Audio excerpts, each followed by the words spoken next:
Hare Krishna. Today we will continue with our reading from the Nectar of Devotion, chapter 48, entitled Dread and Ghastliness. The Nectar of Devotion was written by His Divine Grace, A.C. Bhaktivedanta Swami Prabhupada, and it was published by the Bhaktivedanta Book Trust.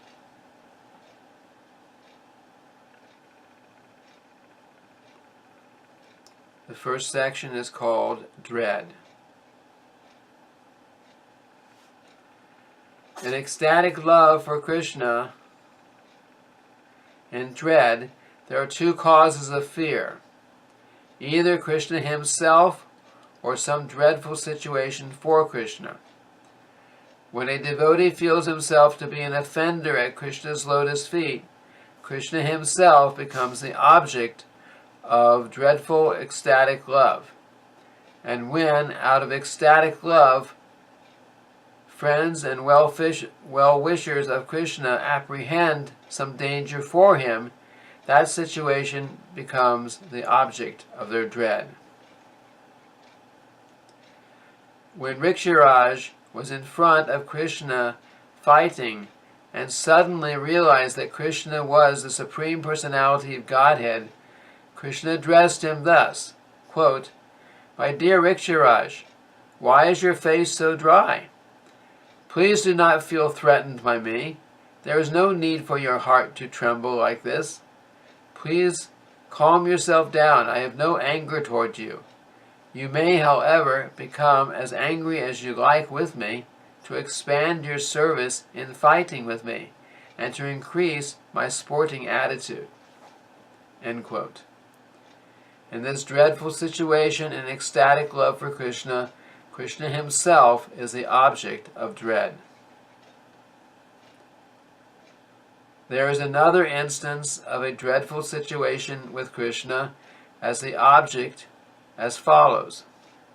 After being sufficiently chastised by child Krishna in the Yamuna River, the Kaliya snake began to address the Lord.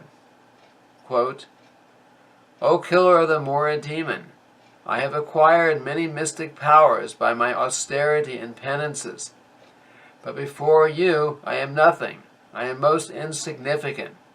Therefore please be kind upon a poor soul like me, and don't be angry with me. I did not know your actual position, and out of ignorance I have committed such horrible offenses. Please save me. I am a most unfortunate, foolish creature. Please be merciful to me." End quote. This is another instance of the ecstasy of dread in devotional service. When the Keshi demon was causing disturbances in Vrindavan by assuming a large horse's body that was so big that he could jump over the trees, Mother Yashoda told her husband, Nanda Maharaj, quote, "Our child is very restless, so we had better keep him locked up within the house. I have been very worried about the recent disturbances of the Keshi demon, who has been assuming the form of a giant horse." End quote. When it was learned that the demon was entering Gokula in an angry mood, Mother Yashoda became so anxious to protect her child that her face dried up and there were tears in her eyes. These are some of the signs of ecstasy and dread in devotional service caused by seeing and hearing something that is dangerous to Krishna. After the Putana witch had been killed, some friends of Mother Yashoda inquired from her about the incident.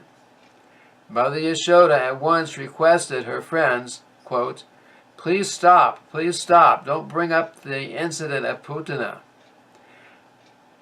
I become distressed just by remembering this incident. The Putana witch came to devour my son, and she deceived me into letting her take the child on her lap.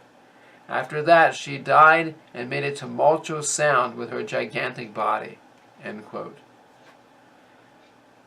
In the ecstasy of devotional service and dread, the unconstitutional symptoms are drying up of the mouth, exuberance, glancing behind oneself, concealing oneself, bewilderment, searching after the endangered, lovable object, and crying very loudly.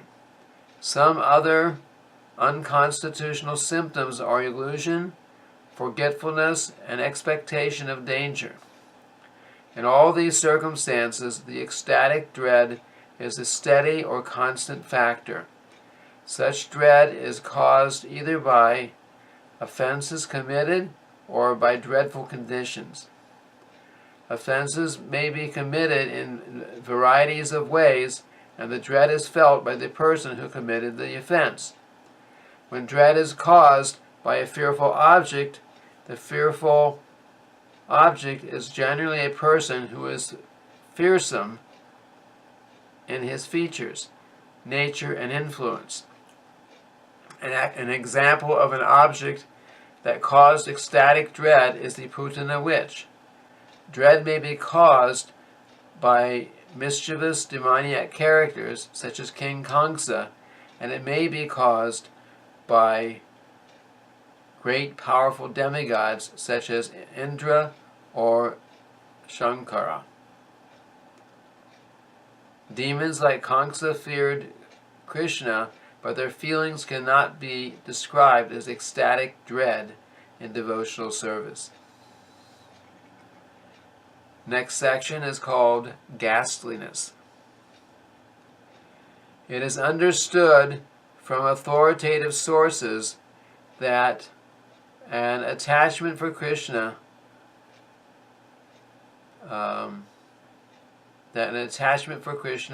because of feelings of disgust sometimes presents a ghastly ecstasy in devotional service.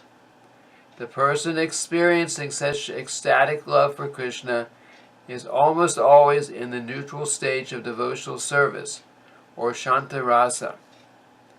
A description of ecstatic love caused by ghastliness is found in the following statement, quote, "This person was formerly interested solely in the matter of lust and sense gratification, and he had perfected the greatest skill in exploiting women to fulfill his lusty desires. But now, how wonderful it is that this same man is chanting the names of Krishna with tears in his eyes, and as soon as he sees the face of a woman, he immediately becomes disgusted. From the indication of his face, I would think that now he hates sex life." End quote. In this mellow of devotional service and ghastliness, the sub-ecstatic symptoms are spitting upon the consideration of one's past life, contorting the face, covering the nose, and washing the hands. There is also trembling of the body, forcible twisting of the body, and perspiration. Other symptoms that may be present are shame, exhaustion, madness, illusion, frustration, humility, self-pity, restlessness, eagerness, and stunning of the body. When a devotee, lamenting for his past abominable activities, shows special symptoms on his body, his feeling is called ecstasy in devotional service in ghastliness. This is caused by the awakening of his Krishna consciousness. In this connection, there is the following statement, quote, "How can a person take pleasure in the enjoyment of sex life in this body, which is a bag of skin and bones, filled with blood and covered by skin and flesh, and which produces mucus and evil smells?" End quote. This perception is possible only for one who is awakened to Krishna consciousness and who has become fully cognizant of the abominable nature of this material body. A fortunate child in the womb of his mother prayed to Krishna as follows, quote, "O enemy of Kamsa, I am suffering so much because of this material body. Now I am trapped with a mess of blood, urine, and liquid stool within the womb of my mother. Because I am living in such a condition, I am suffering great pangs. Therefore, O divine ocean of mercy, please be kind to me. I have no ability to engage in your loving devotional service, but please save me." End quote. There is a similar statement by a person fallen in a hellish condition of life. He addressed the Supreme Lord thus, quote, "My dear Lord, Yamaraj has placed me in a situation that is full of filthy and obnoxious smells. There are so many insects and worms, surrounded by the stools left by different kinds of diseased persons. And after seeing this horrible scene, my eyes have become sore, and I am becoming nearly blind. I therefore pray, O my Lord, O Deliverer from the hellish conditions of life, I have fallen into this hell, but I shall try to remember your holy name always, and in this way I shall try to keep my body and soul together." End quote. This is another instance of ecstatic love for Krishna in an abominable situation. It is to be understood that any person who is constantly engaged in chanting the holy names of the Lord, Hare Krishna, Krishna Krishna, Hare Hare, Hare Rama, Rama Rama, Hare Hare, has attained a transcendental affection for Krishna, and as such, in any condition of life, he remains satisfied simply by remembering the Lord's name in full affection and ecstatic love.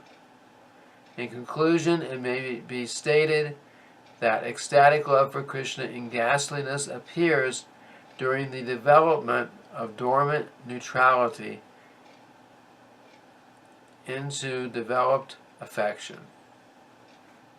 So this ends the reading of chapter 48 of the Nectar of Devotion, entitled Dread and Ghastliness.